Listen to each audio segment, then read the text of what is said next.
J'espère que vous allez bien, j'espère que vous vous portez bien. C'est très difficile de poser cette question cette semaine. La semaine des coupures intempestives d'Internet, des coupures arbitraires, irrationnelles et illogiques. Nous allons vivre une semaine à cause des épreuves du baccalauréat. Ce bac est devenu impopulaire en Algérie à cause de ces coupures d'Internet. Le pays entier est paralysé, privé d'Internet, y compris des messageries, pas uniquement les réseaux sociaux et les messageries cryptées, mais essentiellement même les emails, etc. Et les pages web, on peut même pas y accéder. Pour un examen pédagogique, c'est tout simplement insensé, c'est grave, c'est insensé et ça provoque des pertes en plusieurs millions de dollars pour l'économie algérienne. Mais bon, c'est très difficile donc de garder ses nerfs et d'être content et d'être apaisé cette semaine-là. Mais voilà, courage, soyons courageux, soyons patients. L'Algérie nous réserve toujours de très désagréables surprises. Et ça dure, et ça dure, et ça dure. De toute façon, on en parlera de ce sujet à les coupures d'Internet qui démontre qu'il n'y a jamais eu de changement en Algérie, qu'on est dans la continuité. La continuité du statu quo et du sous-développement. Moi, je voulais commencer cette journée par une mise au point. Une mise au point parce qu'à la belle comme en tant que journaliste, notre rôle, non seulement est de vous informer, de vous apporter l'information qui est vraie, mais aussi de lutter contre la désinformation et les fake news. Il n'y a pas plus mauvais pour le débat public, pour l'état de santé mentale et psychologique d'une société que les fausses rumeurs, que les fake news, que les fausses nouvelles, que les actualités manipulées, intoxiquées par les mensonges. Quand on veut aujourd'hui, vous le savez très bien, avec le développement extrêmement rapide des technologies de communication et les nouveaux canaux de l'information à travers les réseaux sociaux et le web, si on veut déstabiliser un pays, une société, on la bombarde par des fake news et des fausses nouvelles pour créer la panique, pour créer la détresse, pour créer l'angoisse. Et on contribue donc à disséminer ou la diffuser un climat de détresse et de dépression nationale qui peut affaiblir n'importe quel groupe social ou n'importe quel environnement social. Donc c'est très dangereux de vivre régulièrement sous la coupe des fake news et des rumeurs malsaines et complètement fausses. C'est notre rôle donc de dire qu'est-ce qui est vrai, qu'est-ce qui est faux. Malheureusement, depuis le 5 juillet dernier, la polémique qui est née au lendemain du limogeage du chef du protocole de la présidence algérienne Mohamed Bouazizi, ce qui est une information, encore une fois, qui aurait pu passer totalement inaperçue, puisqu'elle n'a aucun impact sur le quotidien des Algériennes et des Algériens, puisqu'elle n'a absolument aucune influence sur leur avenir, leur présent, comme leur futur proche. C'est un poste, le chef du protocole, c'est un poste purement protocolaire, purement administratif, purement bureaucratique. Son rôle est juste d'organiser les rencontres du chef de l'État, de voir son agenda, d'être le coordinateur entre le chef de l'État et les autres services et institutions de l'État et les autres hauts responsables de l'État. Donc c'est un poste honorifique, bureaucratique, administratif, qui n'a absolument, encore une fois, aucun lien de près ou de loin avec les enjeux du développement du pays ou de sa sécurité nationale. Mais vous êtes là pour le communiqué de la présidence de la République, les lettres d'homme, je mets de la cellule de communication de la présidence. C'est eux qui devraient être jugés. C'est eux qui devraient être jugés et c'est eux qui devraient payer. Malheureusement, avant de la conclusion, ces dernières 48 heures, les fake news, ça fait mal au cœur. Quand je vois de supposés opposants, de pseudo-opposants, de pseudo-journalistes, ils versent dans l'immoralité. Non seulement ils versent dans l'immoralité, parce que le mensonge est une immoralité, mais quand on colporte des mensonges sur la vie intime des personnes, notamment des personnalités publiques, et lorsqu'on fait de ces mensonges, on fait croire à l'opinion publique nationale et internationale que ces mensonges sont des vérités, donc non seulement on verse dans l'immoralité, on fait aussi on diffuse et on fabrique des fake news, et on essaie de déstabiliser la société à travers non seulement la diffusion de l'immoralité, mais aussi la diffusion du mensonge et des fake news. On veut absolument intoxiquer l'opinion publique. Mohamed Bouazizi, ces dernières 48 heures, il fait l'objet d'une campagne qui fait croire, d'une campagne médiatique virulente, qui veut faire croire aux Algériennes et aux Algériens qu'il a vu une liaison amoureuse avec l'une des filles d'Abdelmajid Tebboune, le chef d'État algérien. يا جماعة الخير سنة محمد comment voulez-vous et comme اللي حبوا يديروها لنا هادو les auteurs de cette campagne veulent nous faire croire qu'il y avait les feux de l'amour à Al-Mouradia. Je crois les feux de l'amour à Al-Mouradia. Je crois le chef du protocole du président était amoureux de la fête du président. Il y a eu une liaison interdite, une liaison dangereuse. Et c'est pour cette raison qu'on a voulu limoger, et qu'on l'a limogé, qu'on l'a exclu du palais présidentiel, et qu'on veut se venger, qu'on veut l'écraser. Et ça a circulé, ça a été partagé massivement sur les réseaux sociaux. Et je vous assure, depuis hier, on m'appelle, Abdou, est-ce que c'est vrai? Est-ce que c'est la fille de Tebboune avec laquelle est sorti Bouakès? Est-ce qu'il a eu une liaison avec elle? Est-ce c'était un amour interdit? Est-ce que c'était ça le scandale de mœurs dont vous avez parlé?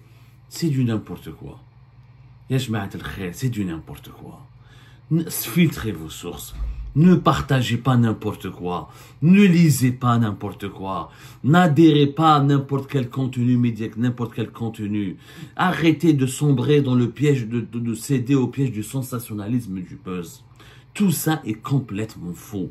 Mohamed Bouakès, le chef du protocole algérien, la présidence algérienne, n'a eu ni une liaison, ni de près, ni de loin avec les filles de Tebboune. Ça ma كاش منها كاع. Mohamed Bouakès, on l'a expliqué dans les deux émissions que nous avons le 6 et le 7 juin dernier.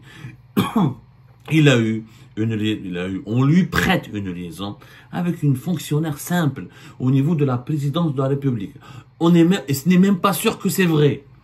Parce que Mohamed Bouakès aurait intervenu à maintes reprises pour défendre la fonctionnaire ou la dame, la demoiselle ou la dame, on la connaît même pas. C'est même pas sûr. Est-ce qu'il a eu du béguin pour elle? Est-ce qu'il a des affinités avec elle? Rien n'est sûr, Khorti. Rien n'est sûr. Huma, les adversaires de Mohamed Bouakès, les Huma Amirouche Hamadash, ou Kamel Sidi Saïd, Amirouche Hamadash, le secrétaire particulier de Tebboune, ou Kamel Sidi Saïd, le directeur de la cellule de communication des relations presse de la présidence de la République, c'est eux qui ont utilisé comme grief, comme fait accab, ils ont transformé un soupçon d'une relation intime avec une fonctionnaire de la présidence en un grief pour demander, pour justifier au secrétaire général de la présidence de la République et au président de la République de mettre un terme, ou là de virer, ou là de limoger, mettre un terme à la carrière de Mohamed Bouakès, parce qu'il est dérangé. Mohamed Bouakès, l'affaire Tao, c'est un conflit, une guerre de clans entre lui et deux autres conseillers de la présidence, les Huma Amirouche Hamadash ou Kamel Sidi Saïd. Surtout Amirouche Hamadash. Mais qu'est-ce qu'il fait mal? Parce qu'il y avait une lutte de clans, une lutte d'influence, comme le dit le chef du protocole, même chez le Homch, ils ne partageaient pas leur ligne de conduite, ils ne partageaient pas leur agenda, ils ne partageaient pas leurs intérêts claniques et mafieux. Mais quand j'ai m'chinoum fil khat, Mohamed Bouakès voulait juste faire son travail et rentrer chez lui à la maison. ودي حقيقة أنا مش ندافع عليه، أنا ما نعرفه مرة ونسيبي ما تلاقيت به في العرس. أنا ما كليت معاه المقروض، ما كليت معاه البقلاوة. Je ne le connais pas.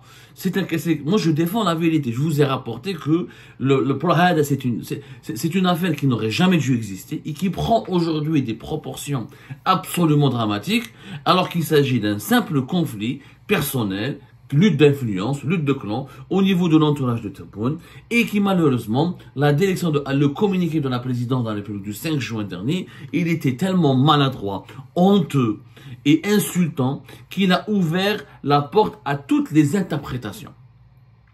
C'est pour ça il y a d'autres dossiers beaucoup plus importants qui impactent le quotidien des Algériens et des Algériens et qui touchent à leurs besoins les plus immédiats, les plus élémentaires.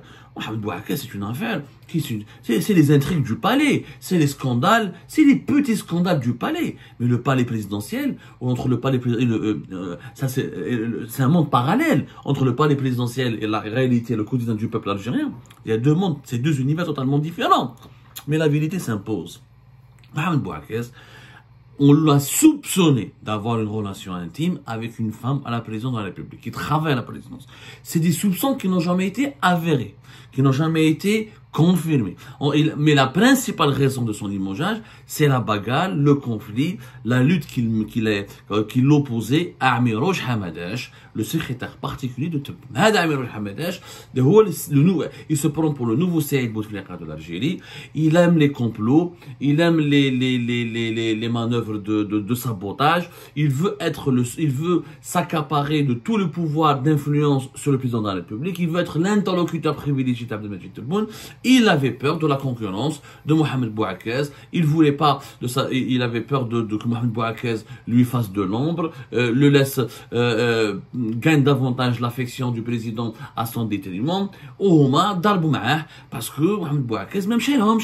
C'est la vérité. Il avait une certaine méthode de travail. Eux, ils ont notre méthode de travail où il y a eu donc deux confrontations entre deux agendas, entre deux sensibilités, entre deux façons de travailler au plus haut sommet de l'État qui étaient totalement contradictoires, où il y a eu un conflit. Un conflit. Même dans les détails. Les détails ne concernent pas, c'est des détails complètement bêtes. Le président Blaise Ismaïlo, le président, Anna Mohamed Bouaké, en plus, en fait, la réalité, c'est quoi? C'est que Mohamed Bouaké a des dossiers. Il connaît bien Miroche, il connaît bien Kamel Sidi Saïd, il connaît d'autres conseillers de la présidence, il a des dossiers sur tout le monde, il connaît leurs points faibles, il connaît leurs travers, il connaît leurs dossiers noirs, il connaît leurs dérives. Ils ont eu peur de lui. Kishavou Belli, il veut pas intégrer leur clan, il veut pas manipuler Abdelmajid Tebboune comme ils sont en train de le faire, qu'il veut pas diffuser des mensonges auprès du président. Aucun Houa, il supportait pas est-ce qu'ils empiètent sur son travail. Il y avait un conflit, le secrétaire particulier de Tebboune voulait s'accaparer de certaines prérogatives qui relevaient du chef du protocole. Le directeur de la communication de la présidence voulait certaines prérogatives qui ne lui revenaient pas de plein droit parce que le chef du protocole il a des prérogatives, le secrétaire général de la présidence il a des prérogatives. C'est normalement dans le cabinet du président, chacun a des missions bien précises. Il y a eu un autre choc de missions de prérogatives parce que de l'autre côté, Mohamed Bouaké était confronté à des personnes, à d'autres personnes, à d'autres conseillers de la présidence qui voulaient s'accaparer du pouvoir et qui voulaient empiéter sur son travail et qui voulaient s'ingérer dans son travail et qui voulaient faire de lui un toutou. Il y a les Timchimana, t'as la chef du protocole, on te dit voilà ce qu'on te dit de dire au président, voilà ce qu'on te dit de faire et ce que tu dois transmettre au président. Non, moi je suis autonome, moi je travaille avec le président, je suis son chef de protocole. Ce n'était pas un bon chef de protocole. Il faut dire la vérité, il n'était pas exceptionnellement compétent. Il était loin d'être à la hauteur, mais voilà, mais ce n'est pas le plus gros salopard de l'histoire. Où est les rumeurs sur les relations entre Mohamed Bouaké et la fille de Tebboune? Je connais Khaladja, je défie les services secrets algériens et je défie les services de sécurité de faire une enquête. C'est Amirouche Hamadaj. Amirouche Hamadaj, pour absolument accabler, pour manipuler Tebboune, pour mener Tebboune, pour amener Tebboune à se venger, à déverser toute sa colère noire sur Mohamed Bouaké.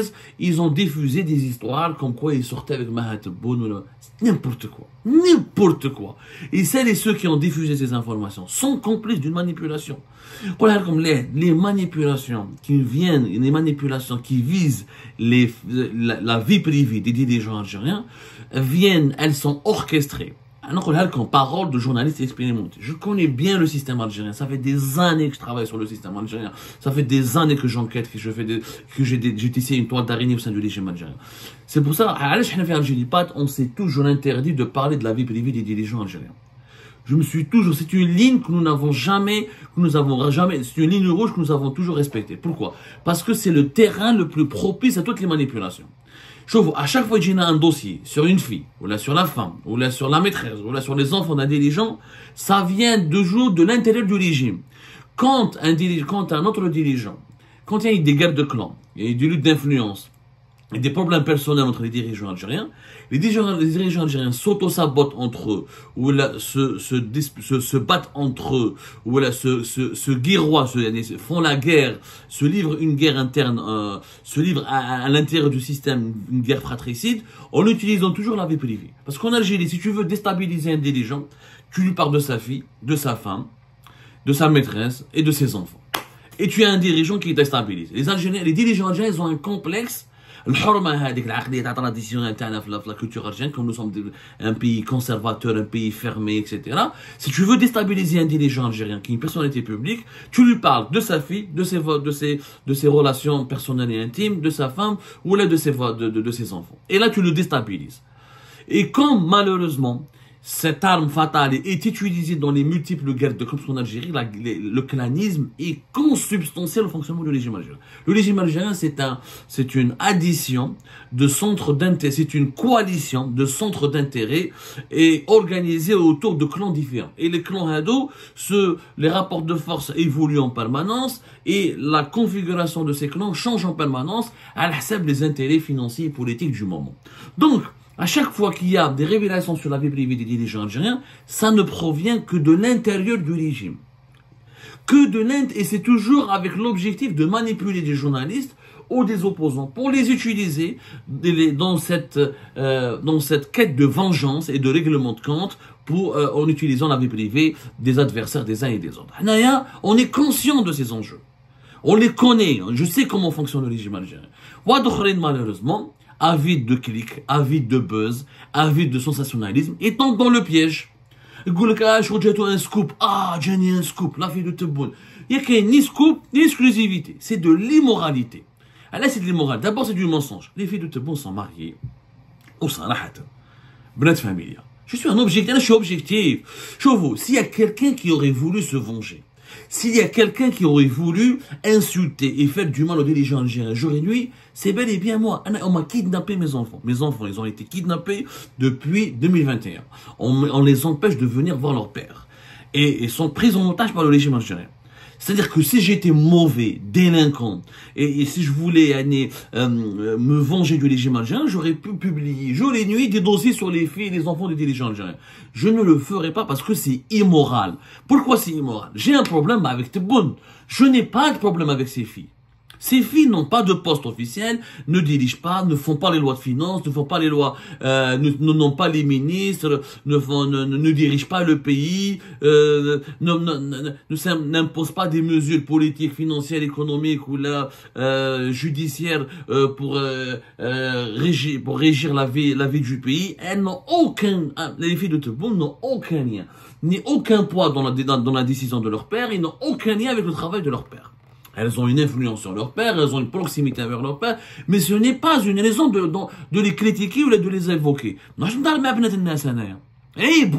notre culture, dans notre éducation algérienne, c'est ça la véritable algérianité. Qu'est-ce que c'est que l'algérianité? C'est le respect d'un certain nombre de valeurs qui sont sacrées. Un des problèmes avec Abdelmajid Tebboune, j'attaque Abdelmajid Tebboune. Si j'ai un dossier de corruption qui implique l'un des enfants de Tebboune, je parle de ce dossier avec pièce à la conviction, avec des preuves, mais que ce soit concerné des faits qui intéressent l'opinion publique. Mais la vie intime des enfants et des dirigeants algériens n'intéresse pas les Algériennes et les Algériens. Ça n'a pas d'impact. En quoi la vie intime des enfants, des dirigeants, de leur famille, pourrait éclairer l'opinion publique? C'est de l'immoralité. En plus, c'est du mensonge. Maha Tebboune, elle est mariée au neveu de Hamid Melzi, l'ex-patron de la résidence d'État de Club des Pins. Elle est mariée depuis longtemps avec le neveu de Hamid Melzi. D'ailleurs, on en a parlé via Algérie Pals. C'est une ancienne fonctionnaire du ministère de l'Industrie. C'est une ancienne fonctionnaire du ministère de l'Industrie. Et elle a quitté son... on en a parlé, je vous l'article d'Algérie Park le 28 octobre 2021. La fille de Tebboune quitte discrètement le ministère de l'Industrie où elle exerçait des missions depuis 2014. Voilà, on a expliqué que Maha plutôt Tebboune, le 25 mars 2021, elle a été relevée de ses fonctions, elle a quitté le ministère de l'Industrie, où elle était l'un des cadres dirigeants du ministère de l'Industrie. Elle avait été nommée depuis le 18 mars 2014 chef d'études à la division des études économiques au ministère de l'Industrie et des Mines. Donc c'était bien avant l'arrivée de son père au pouvoir, bien avant que son père devienne président. À l'époque, son père était simple ministre. Elle a été nommée. Et moi, quand j'ai fait mon enquête, on m'a dit, franchement, Abdou, c'est une personne simple. Elle a fait des études. Elle a quelques quoi. C'est pas un cerveau non plus. C'est pas un génie dans les affaires économiques et industrielles. Mais c'est une personne respectable qui a quelques compétences, qui a fait valoir ses compétences et qui a mérité son poste au niveau du ministère de l'Industrie. On m'a dit que la baba à président, 2021, le ministère de l'Industrie pour éviter tout conflit d'intérêts. Parce que, c'est la fille du président, c'est la fille du président. Elle est belle comme le ministre, les dirigeants du ministère. Vous voulez lui donner des avantages, vous voulez se rapprocher d'elle, vous voulez lui donner des privilèges. Parce que vous savez comment ça marche en Algérie. Quand on est les filles du président, on veut se rapprocher de ses enfants. On espère que quand on traite bien ses enfants, on espère être rétribué et récompensé par le président de la République. تبون نقطع هذه الحكايه نخرج بنته من نساء الاندستري. هاي ديك الحكايه ومعها هذه اللي ماريي وسانسيرمون بنات فاميليا وبنات تبون. نقول لكم سانسيرمون يعني انا جو سوي شوفوا جو سوي سون ادفيرسير. سي ان موفي بريزيدون. قولي عليه واش تقول بصح ولاد بناتو ماشي على ولادو بناتو باسكو لي زانفون عنده بلوزيور سي ان اوتر كام سي با لوبجي دو ليميسيون مي بناتو سو سون دي filles de bonne famille. Selwa, c'est une ancienne de son attraque. La deuxième fille, elle a que 2 filles de bonne. Selwa ou Maha. Les deux sont mariés. Selwa, elle est mariée à un entrepreneur. C'est une ancienne de son attraque. Elle a travaillé beaucoup fait Naftal. Normal. Je n'ai jamais vu. Je vous dis la vérité, je suis objectif. Où je ne vois plus ma famille, où je suis condamné à mort. Mais c'est pas parce que je suis condamné à mort et que mes enfants pris en otage que je dois me oublier mon devoir d'objectivité et céder ou trahir mes valeurs. Il y a des valeurs, l'éthique. Le journalisme, c'est un métier de valeurs. C'est pas parce qu'on est persécuté qu'on se doit de verser dans toutes les immoralités pour dénoncer un régime qui est lui-même immoral. On ne dénonce pas un régime immoral en reproduisant son immoralité. La vérité est la seule boussole de notre métier. Les 2 filles de Tebboune sont mariées, des femmes respectables. Elles ont travaillé pour plusieurs institutions de l'État. Elles ont fait leur carrière et aujourd'hui elles ont quitté leur travail parce que Majid Tebboune, il ne voulait pas, il ne veut pas qu'il y ait des situations de conflit d'intérêts. C'est honorable de sa part. Voilà, Majid Tebboune, il a quelques qualités quand même. Il a beaucoup de défauts, mais il a quand même quelques qualités. Et par objectivité, il faut le dire. Khaled Tebboune en 2021, Khaled Tebboune en 2022, كيف حنا هضرنا على كيفاش خالد تبون بيديجي تاع سوناتراك حاب يخدم به ودخلوا في الكابيني تاعو على ليبوك دو توفيق حكار. Tebboune فاق il lui a demandé de ne plus jamais aller à Sonatrach pour ne plus jamais s'afficher avec Tawfiq Hakkar. Il a d'erha. C'était entre juin et 2020, entre juin et juillet 2022. Donc quand il agit bien Tebboune, il faut le dire, quand il agit très mal, il faut le dire. Et je pense que et moi, personnellement, j'ai la chronique des mauvaises actions et du mauvais bilan de Tebboune, je l'ai suffisamment bien dressé et bien établi. Mais les fake news autour de Mohamed Bouakrez et les liaisons amoureuses avec les filles de Tebboune c'est un mensonge profondément immoral, colporté par des réseaux d'influenceurs qui sont eux-mêmes manipulés directement par les officines du régime algérien. Ils sont juste pas conscients qu'ils sont manipulés parce qu'ils cherchent, quand on cherche le buzz, vous savez, comment manipuler un journaliste en Algérie? C'est simple. S'il aime le buzz, s'il aime le sensationnalisme, on lui donne tout, n'importe quoi. Lui, il vérifie pas. Et il va balancer. Il faut vérifier. Donc, il y a la fille d'un tel dirigeant algérien, elle m'a trop ma Brad Pitt. Donc, tu vas le croire ou tu vas te tcharraja. Mais non, je vais voir le mustawa. Mohamed Bouakrez n'a rien à voir avec les filles de Tebboune. C'est complètement faux. C'est une manipulation qui sort de l'intérieur. Et je demande aux services de sécurité d'enquêter. Maintenant, tout ça c'est à cause de qui? Tout ce scandale c'est à cause de qui? C'est à cause de la présidence, du service de la communication de la présidence de la République qui ont fait un communiqué ordurier. Quand ils parlent de fautes graves et de manquement à la déontologie, ils ont ouvert la porte à toutes les spéculations et à toutes les controverses et à toutes les rumeurs les plus malsaines. Il aurait fallu dire juste, il n'y aurait même pas eu de communiqué. Chef du protocole a été relevé, Binedhom. C'est une affaire interne qui n'a pas d'impact sur le fonctionnement du pays. Je le dis, je le redis, qui n'a aucun impact sur le fonctionnement du pays. L'affaire Mohamed Bouakrez, elle est grave parce que elle illustre l'instrumentalisation clanique des prérogatives, de certaines prérogatives au sein de la présidence algérienne par des fonctionnaires qui sont médiocres, qui sont malhonnêtes et qui privilégient leur intérêt clanique, leur intérêt purement mercantile au détriment de l'intérêt général, parce que l'intérêt général aurait exigé que les équipes de la présidence travaillent harmonieusement, chacun a ses prérogatives, chacun a sa mission, on ne fait pas de business, on ne fait pas dans le trafic d'influence, on ne fait pas dans les manipulations. Mais c'est ainsi, c'est à Abdelmajid Tebboune de nettoyer son entourage. Le peuple algérien a d'autres priorités en ce moment. C'est Al-Majid pour nous nettoyer son nettoyage. Maintenant, cette mise au point, elle n'a que deux objectifs. Démentir les fake news et vous dire une chose. Arrêtons de faire de l'immoralité une arme contre le régime algérien. Il y a un débat, à chaque fois ça revient. Ah, il faut comme les dirigeants algériens sont pourris, eh ben on peut être pourri, on peut être plus pourri que pour les dénoncer, pour les rendre. Non, ça se passe pas comme ça. Ça se passe pas comme ça. Tu ne luttes pas contre un pourri en étant plus pourri que lui. C'est toujours la noblesse qui triomphe de la pourriture morale.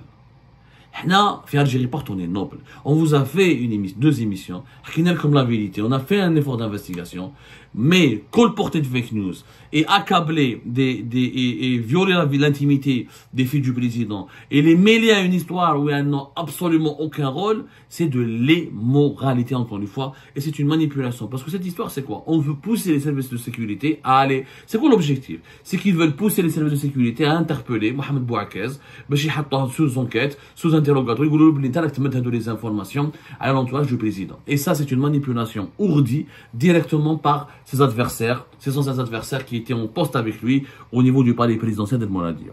J'espère que les services de sécurité algériens ne vont pas tomber dans ce piège.